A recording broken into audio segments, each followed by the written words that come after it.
And I call it Dad's Cafe because I wanted a warm, intimate experience. As if we were in a cafe, drinking a hot cup of cocoa and just talking about things that really matter when it comes to the important areas of our life. And those important areas is that you can feel good, that you can be healthy, that you can look better and live longer. Those are the things that I believe lend itself to good living.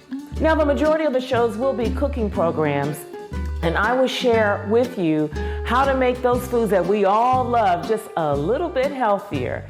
I am a registered dietitian, but I'm not the registered dietitian that believes eating bark off the tree so that you can get your fiber. No, I like good food, and I know you do too.